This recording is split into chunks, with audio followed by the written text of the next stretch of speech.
এখন রান্না বসিয়েছি পটলের খোসা বাটা। পটলের খোসাটাকে আগে ভালো করে সেদ্ধ করে নিয়েছিলাম, তারপর সেটা মিক্সিতে পেস্ট করেছি। তার মধ্যে একটু কাঁচা লঙ্কা, একটু হলুদ গুঁড়ো, নুন দিয়েছি। এবার কড়াইয়ের মধ্যে তেল দিয়ে, কালো জিরে দিয়ে, আগে তেল দিয়েছি, তারপর কালো জিরে ফোড়ন দিয়ে খোসা বাটাটাকে তেলের মধ্যে ছেড়ে দিয়েছি। এবার ভালোভাবে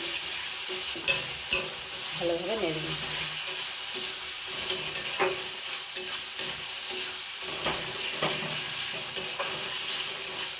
যতক্ষণ এটা শুকাবে, মানে দলা পাকিয়ে আসবে, ততক্ষণ এটা নেড়ে দিতে হবে।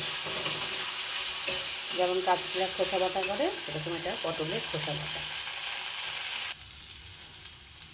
এই পটলের খোসাটা বাটার মধ্যে নুন, হলুদ, লঙ্কাগুলো তো দেওয়া হয়ে গেছিলো, একটু চিনি দিতে হবে। এবার পরিমাণ মতো চিনি দিয়ে দিচ্ছি।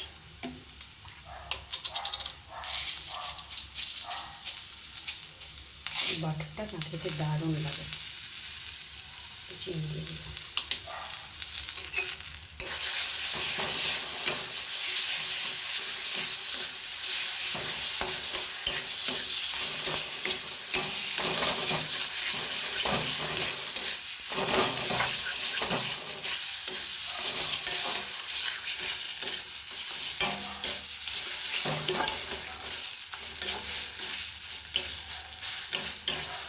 দেখো এবার দলা পাকিয়ে আসছে, রান্নাখানো রেডি হয়ে গেছে। এটাকে বাটিতে নামিয়ে দিচ্ছি।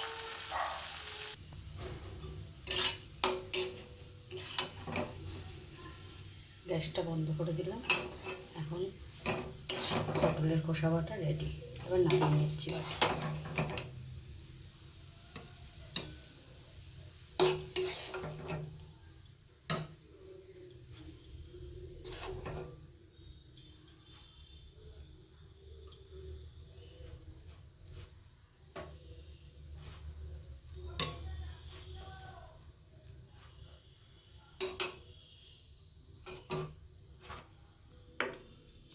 দেখো হয়ে গেছে আমার পটলের খোসা বাটা।